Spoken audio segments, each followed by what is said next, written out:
Mi nombre es Elena, y durante 32 años mi vida ha sido una sinfonía silenciosa. No la música que se escucha en radios o salas de concierto, sino la música que se ve. La cadencia rítmica de un corazón en el monitor, el allegro de una presión sanguínea estable, el adagio suave de una saturación de oxígeno perfecta. Soy anestesista. Para los legos, soy la médica que hace dormir a la gente. Para los cirujanos, soy la guardiana del umbral entre la vida y el abismo. Para mí misma, soy una directora de orquesta. Reacciono a cada nota disonante, a cada compás que se sale de tono, ajustando mis instrumentos, los goteros, los vaporizadores, las jeringas, para asegurar que la melodía de la vida continúe, incluso cuando el cuerpo está más vulnerable. He visto a muchos cirujanos en este teatro. Los dioses, los carniceros, los artistas y los artesanos. Aprendí a leer a un cirujano no por sus credenciales, sino por el ritmo de sus manos, por la calma de su voz bajo presión, por la manera en que tratan al primer instrumentista. Un buen cirujano se mueve en armonía con su equipo y con el cuerpo del paciente. Un cirujano peligroso, por brillante que sea, impone su voluntad, tratando al paciente como un obstáculo a vencer. Y yo, en mi posición privilegiada en la cabecera de la mesa, lo veo todo, lo escucho todo, y nunca olvido. El hospital de clínicas es mi segundo hogar. Los pasillos blancos, el olor a antiséptico, el zumbido constante de los equipos. Todo esto me es más familiar que el silencio de mi propio apartamento. Se me considera parte del mobiliario. La doctora Elena. Confiable, puntual, metódica, anticuada. Oí susurrar a un residente una vez. No me ofendí. En mi profesión, anticuado es sinónimo de probado y seguro. No me dejo llevar por modas, por técnicas que prometen ahorrar 10 minutos de cirugía a costa de un 1% más de riesgo. Para un administrador, un 1% es una estadística aceptable. Para mí, un 1% es la madre de alguien, el hijo de alguien, el universo entero de una familia. Y fue en este mi universo predecible y controlado donde el doctor Ricardo Vargas entró. O mejor dicho, irrumpió. No entró. Explotó en escena como una supernova. Joven, apuesto, venido de un programa de renombre en los Estados Unidos, con un currículum que brillaba y una confianza que rozaba la divinidad.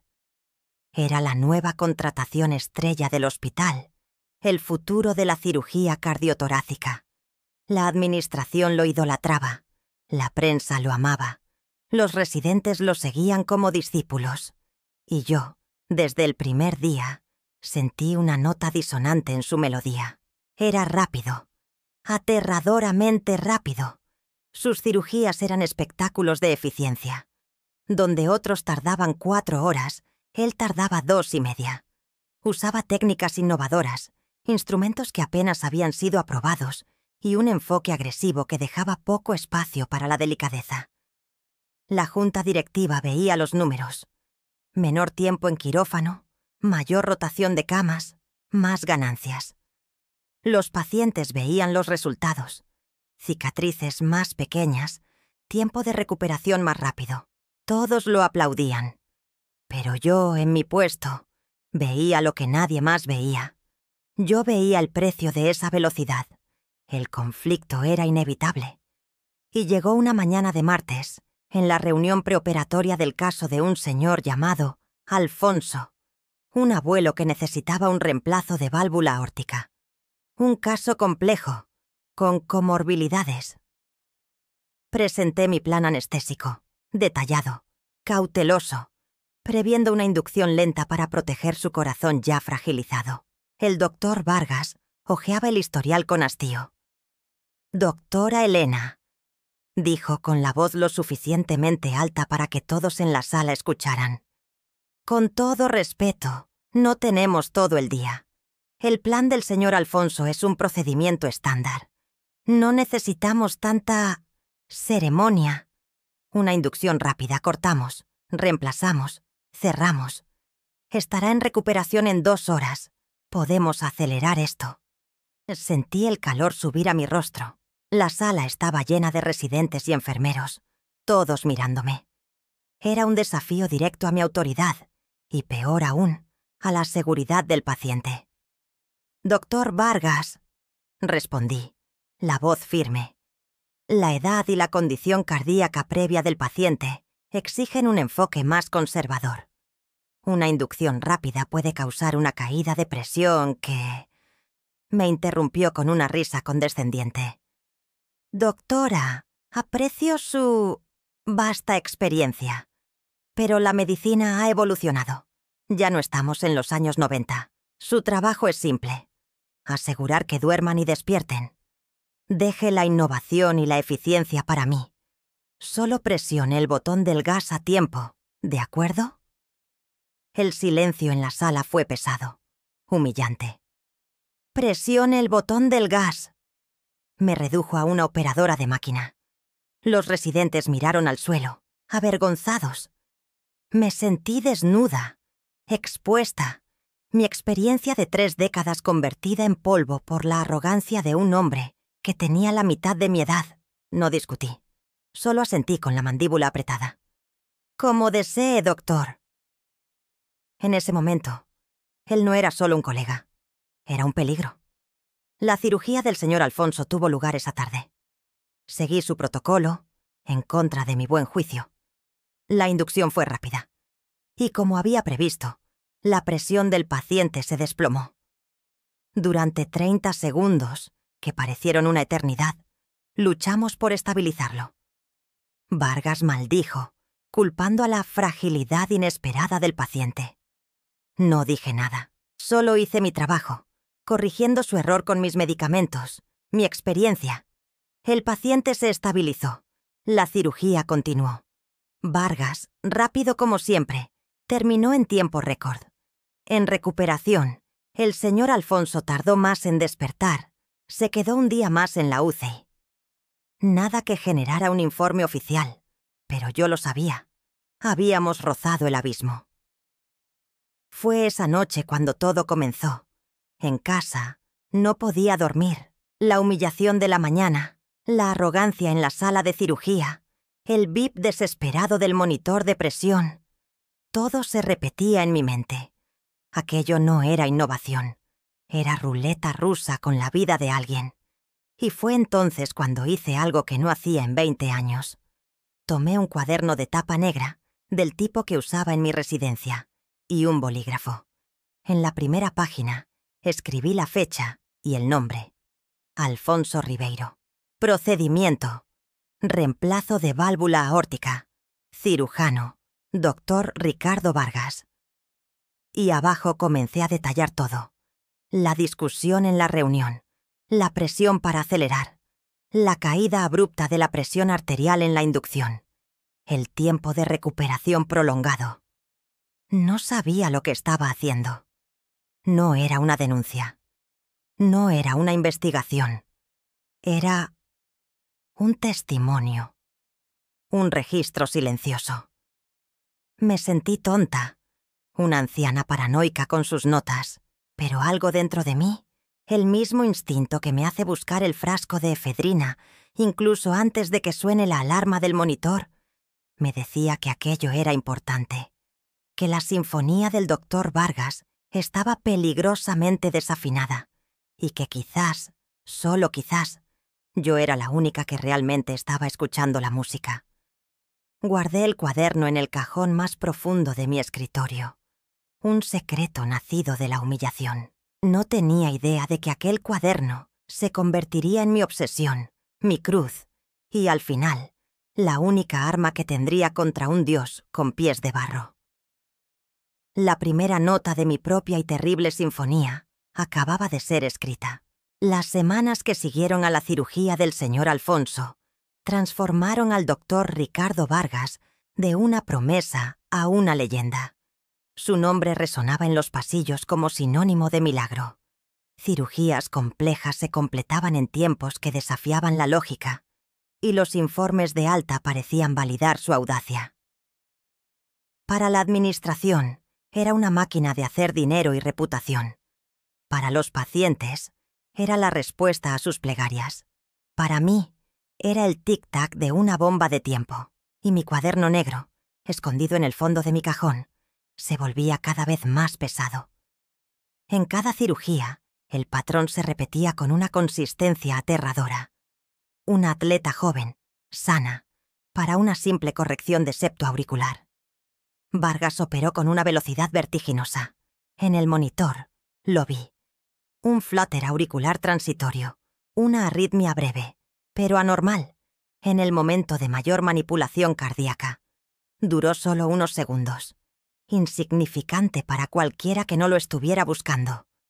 Lo anoté. Saturación de oxígeno, caída de presión, medicación administrada para corregir. Todo en el cuaderno. Salió de la sala elogiado por la cirugía limpia. La atleta se recuperó bien, pero nadie supo que su corazón había tropezado por un instante. Y los tropiezos, en mi mundo, son el preludio de las caídas. Luego, una abuela diabética, para una revascularización. Un caso que pedía paciencia. Vargas, impaciente como siempre, forzó el ritmo. Y allí estaba de nuevo. La arritmia, esta vez acompañada por una caída de presión más acentuada. Tuve que intervenir con más agresividad. Un cóctel de fármacos para mantener su corazón en el ritmo correcto. En la UCI, tuvo una crisis de hipoglucemia. Vargas, en su visita, lo atribuyó displicentemente a su diabetes mal controlada. Pero yo sabía la verdad. El estrés quirúrgico extremo, la agresión al sistema, había desregulado todo su metabolismo. Lo anoté. Cada fármaco, cada mililitro, cada pitido del monitor. El cuaderno engordaba. Mi alma enflaquecía. Su consagración llegó con el caso de un famoso arquitecto.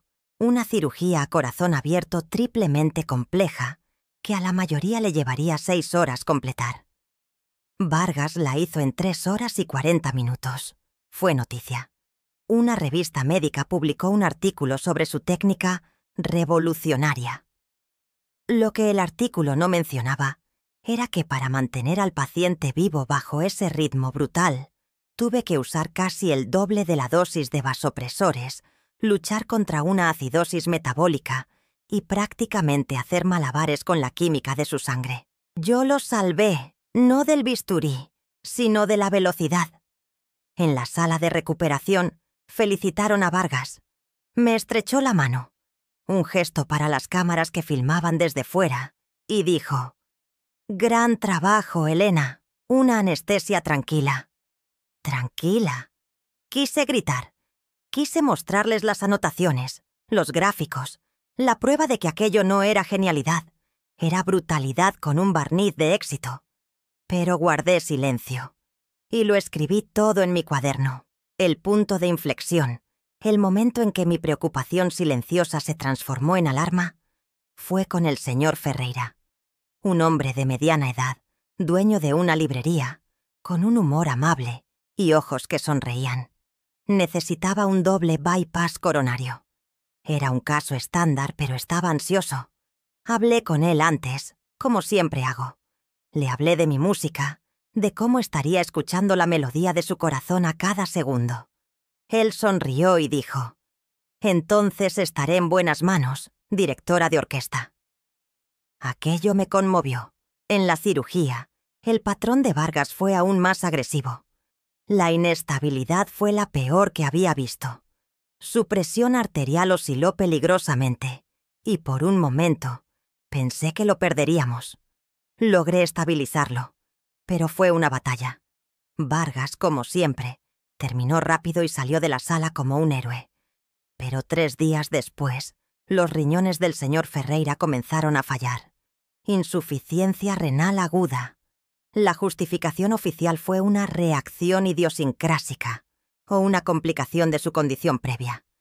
Pero yo lo sabía. La hipotensión prolongada durante la cirugía, aunque intermitente, había privado a sus riñones de oxígeno. Era una consecuencia directa de esa velocidad imprudente. Aquello fue demasiado. El cuaderno ya no era suficiente.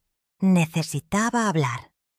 Concerté una reunión con el doctor Monteiro, mi jefe de departamento, un hombre al que respetaba, con quien trabajaba desde hacía 20 años.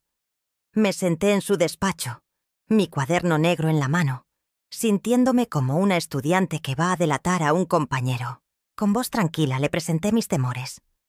No mis opiniones, sino los datos, las fechas, los nombres, los patrones de arritmia, las caídas de presión, las complicaciones postoperatorias.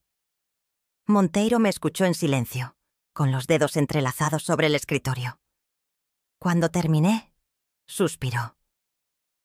«Helena», comenzó con voz paternalista, «aprecio tu diligencia. Siempre has sido la más meticulosa de nuestro equipo. Pero tienes que entender el panorama general. El doctor Vargas es un talento generacional. Sus tasas de éxito son, sobre el papel, impecables. Está trayendo prestigio y recursos a este hospital.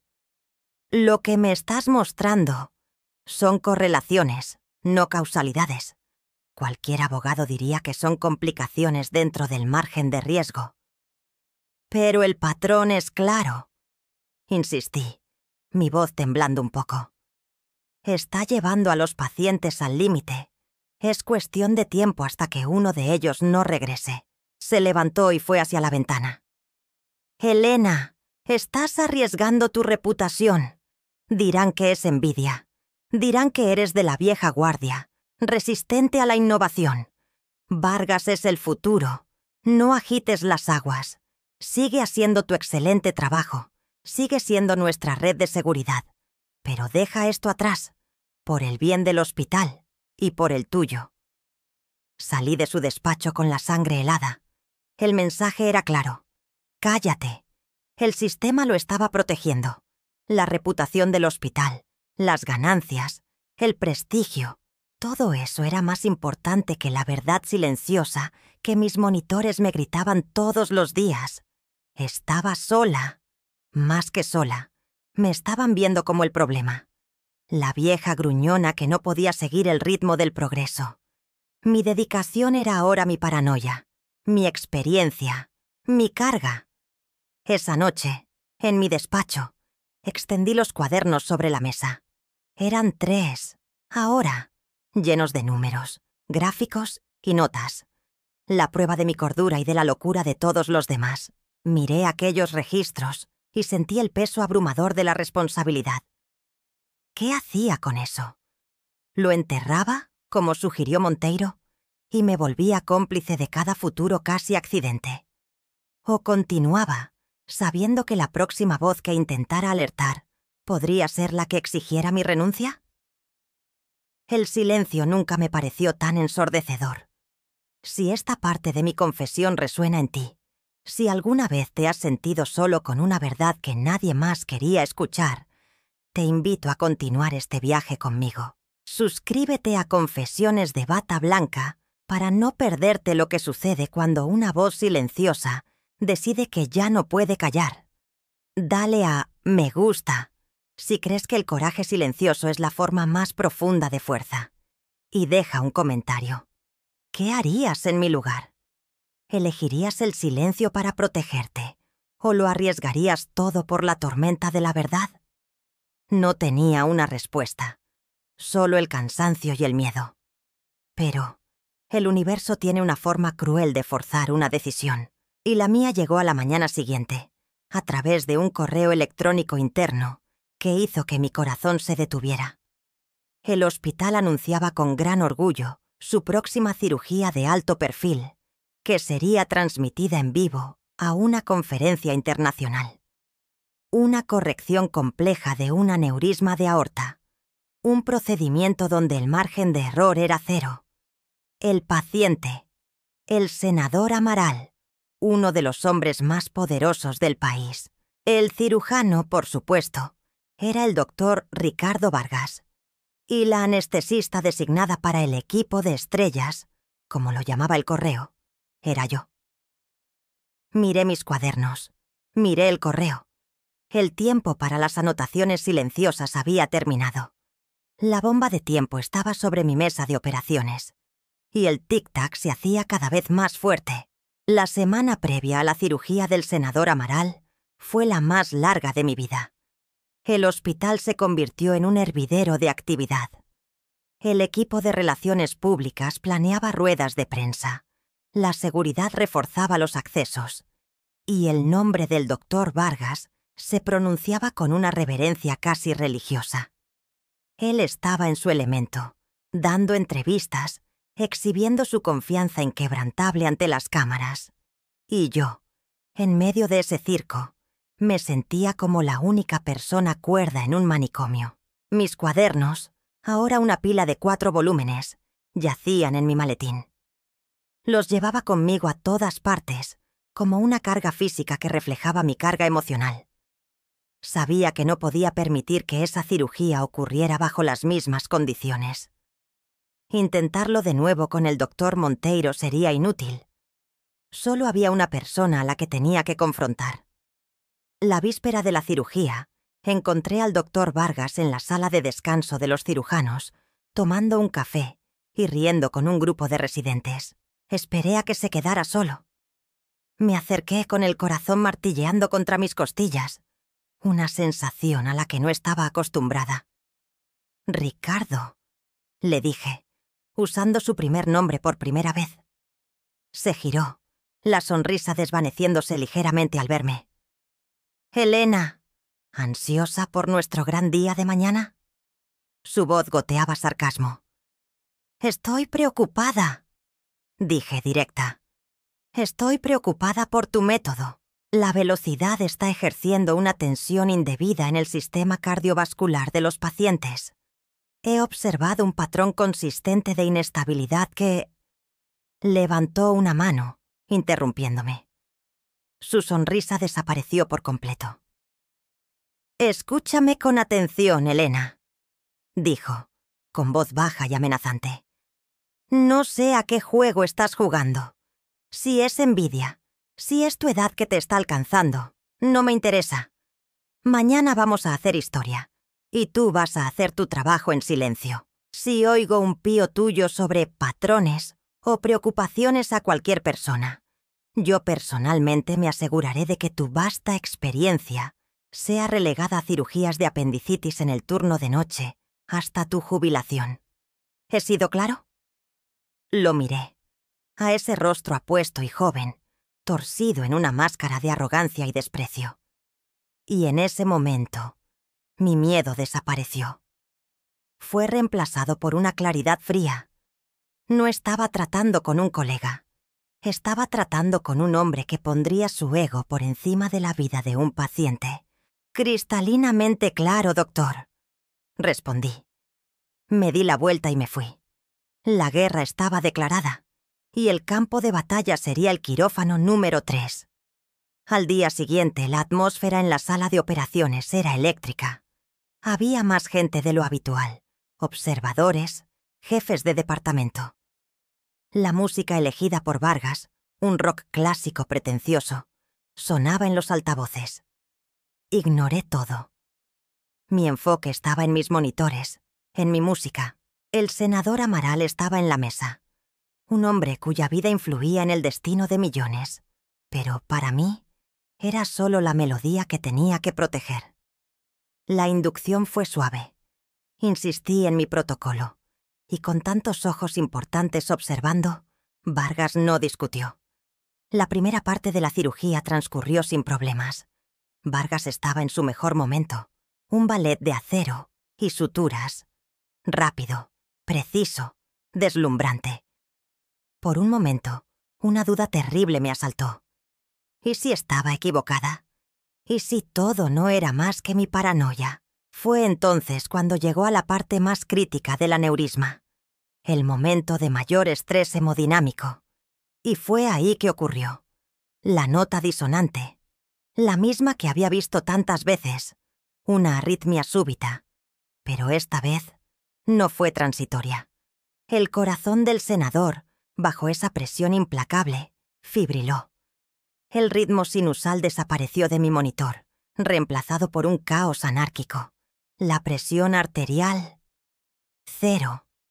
El sonido agudo y continuo de la alarma de parada cardíaca llenó la sala. Parada cardíaca. En la mesa de operaciones. El caos explotó. Vargas gritó órdenes, su equipo moviéndose en pánico. ¡Desfibrilador! ¡Adrenalina! ¡Más rápido! Pero su compostura de estrella de rock se había desmoronado. Estaba reaccionando, no comandando. Su pánico era contagioso. Y en medio de ese pandemonio, una calma helada se apoderó de mí. Era para esto que me había entrenado toda la vida. Silencio. Mi voz cortó el ruido, llena de una autoridad que nadie en esa sala me había oído usar jamás. Todos se detuvieron y me miraron, incluso Vargas. Ricardo, apártate del campo. La prioridad es la perfusión cerebral. Mi equipo asume la reanimación. Ahora. Dudó, sorprendido, pero se apartó. Y entonces comencé mi sinfonía. Lidocaína 100 miligramos, endovenoso. Comiencen el masaje cardíaco, ritmo de 100 por minuto. Preparen el choque a 200 julios. Fuera, choque. El cuerpo del senador convulsionó. Miré el monitor. Nada. Continúen el masaje. Amiodarona, 300 miligramos. Aumenten el flujo de oxígeno al 100%. Durante 12 largos minutos. Fue el infierno. Choque tras choque. Fármaco tras fármaco. No veía al senador. No veía al cirujano en pánico. Solo veía los números. Oía los pitidos. Sentía el ritmo. Era la directora de orquesta en medio de la tormenta. Y entonces, un pitido. Débil, pero ahí estaba. Un complejo QRS. Y otro. Y otro. El ritmo sinusal estaba volviendo. Lento. Irregular. Pero estaba ahí. La presión arterial comenzó a subir. 50/30. 60/40. «Tenemos pulso», dije con voz carente de emoción. Ha vuelto. El alivio en la sala fue palpable. La cirugía se completó. Pero el clima de celebración había muerto. Había salvado la vida del senador. Y en el proceso, había expuesto la falla fatal en el método del doctor Vargas. La reunión de morbilidad y mortalidad tuvo lugar 2 días después. La sala de juntas estaba llena. El director, el doctor Monteiro, todos. Vargas presentó el caso, describiéndolo como una complicación impredecible, elogiando la rápida respuesta del equipo para salvar el día. Intentó controlar la narrativa. Fue su última actuación. «Doctora Elena, ¿tiene algo que añadir?» La voz del director cortó el silencio tenso de la sala de reuniones. Todos los ojos se volvieron hacia mí. Al otro lado de la mesa, Vargas me fulminaba con la mirada. Respiré hondo. Abrí mi primer cuaderno de tapa negra. En realidad, director, sí. Tengo documentado un patrón de inestabilidad cardíaca en los últimos 17 procedimientos del doctor Vargas, comenzando el día 8 de mayo, con el paciente Alfonso Ribeiro. Y entonces, leí. Con la misma precisión con la que administro una anestesia, leí mis registros. Fecha por fecha, paciente por paciente, arritmia por arritmia. Detallé la caída de presión del señor Alfonso, el flúter auricular de la joven atleta, la hipoglucemia de la abuela diabética, la insuficiencia renal del señor Ferreira. No presenté teorías, presenté hechos. Mi voz era monótona, un informe clínico.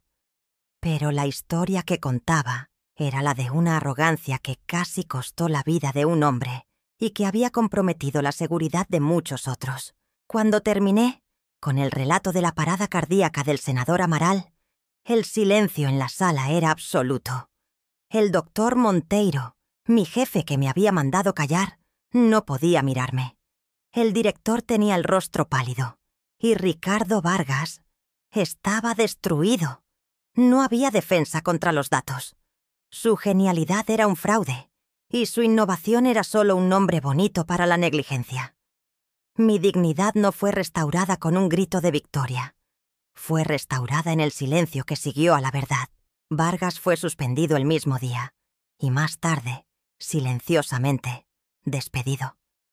Muchos colegas vinieron a disculparse. Acepté con un asentimiento. Mi trabajo no era recibir aplausos. Sigo siendo la doctora Elena, la mujer tranquila en la cabecera de la mesa. Pero algo ha cambiado. La palabra anticuada nunca más fue susurrada. Fue reemplazada por vigilante, íntegra. Mi música silenciosa sigue sonando. La cadencia rítmica de un corazón seguro. El allegro de una presión sanguínea estable. Mi victoria no está en los artículos de revistas o en los premios. Está en el sonido constante e ininterrumpido de la vida. Y esa es la única melodía que alguna vez ha importado.